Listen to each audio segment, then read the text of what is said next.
Basically mechanical engineering होता क्या है? Study, development and production of machines. Okay, हम मैकेनिकल इंजीनियरिंग में स्टडी करते हैं डिजाइनिंग की और डेवलपमेंट की और प्रोडक्शन करते हैं मशीन कंपोनेंट्स की।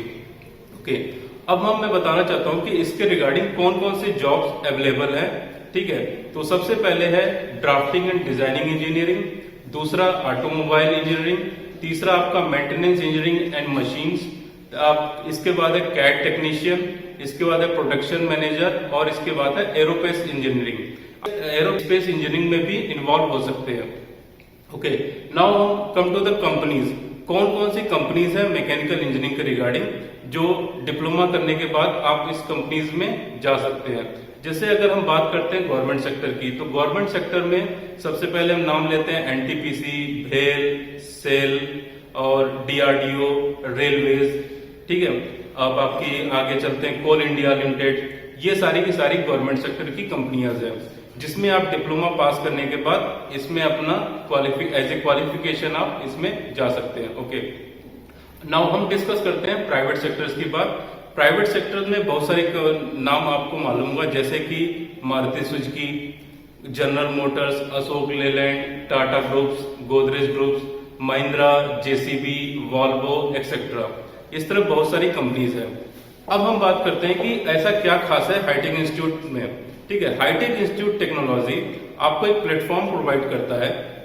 बेसिकली आपको जो हम स्किल डेवलप कराते हैं वो रिगार्डिंग इंडस्ट्री से मैच कराते हैं।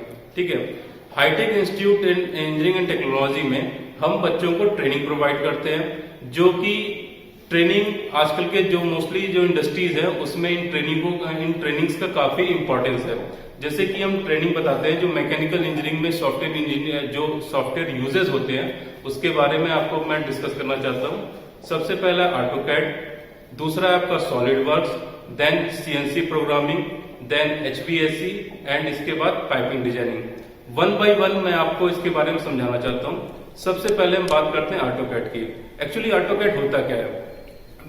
ऑटोकैड के बारे में हम अगर देखा जाए तो बेसिकली एक डिजाइन का एरिया है जो कि हम सॉफ्टवेयर के बेस के थ्रू बनाते हैं। ठीक है, ऑटोकैड क्या है? बेसिक सॉफ्टवेयर है जो कि सभी को आना जरूरी है। ठीक है, तो ऑटोकैड में हम छोटे से लेके बड़ा डिजाइन बना सकते हैं। नेक्स्ट आता है सॉलिड वर्क्स। सॉलिड वर्क्स में क्या हम करते हैं कि अगर हमारे पास ऑटोकैड के नॉलेज है अच्छी, तो उससे हम सॉलिड वर्क्स में क्या होता है बड़ी बड़ी कंपोनेंट मशीन के कंपोनेंट्स हम तैयार कर सकते हैं।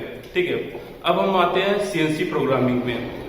आज के डेट में आपको मालूम है कि इंडस्ट्री में क्या होता है कि सारे के सारे इंडस्ट्री आजकल सीएनसी मशीन रखते हैं।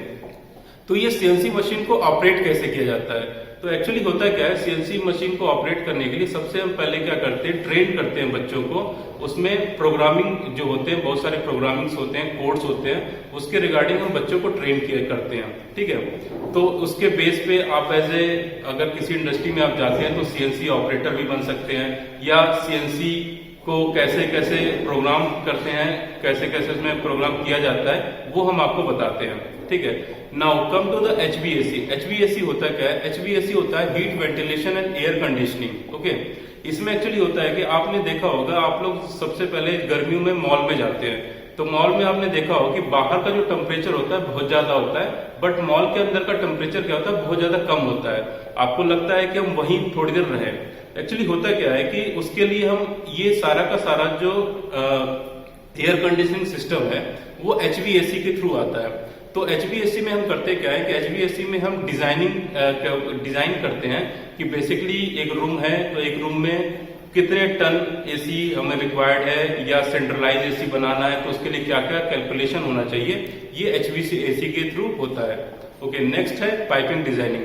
पाइपिंग डिजाइनिंग बेसिकली क्या होता है कि ये ऑयल सेक्टर में यूज होता है, केमिकल फैक्ट्रीज में यूज होता है। आपने देखा होगा कि जो नेचुरल गैसेस होते हैं, जैसे मान लीजिए पेट्रोल हो गया, एलपीजी हो गया, केरोसिन हो गया, वो कैसे निकाला जाता है? आपको ये मालूम होगा कि सारे के सारे जो ये सोर्सेस हैं ये अर्थ से निकलते हैं। जब ये अर्थ से निकलते हैं तो अर्थ से निकलने के बाद ये कैसे अलग अलग किया जाता है, तो इनको अलग अलग करने के लिए हम पाइपिंग डिजाइनिंग का यूज करते हैं। कि आप एक बार हाईटेक इंस्टीट्यूट आए, हमारे इस कल्चर को देखें कि एजुकेशन कल्चर क्या होता कैसे है यहाँ पे, और यहाँ का ट्रेनिंग कल्चर कैसे है।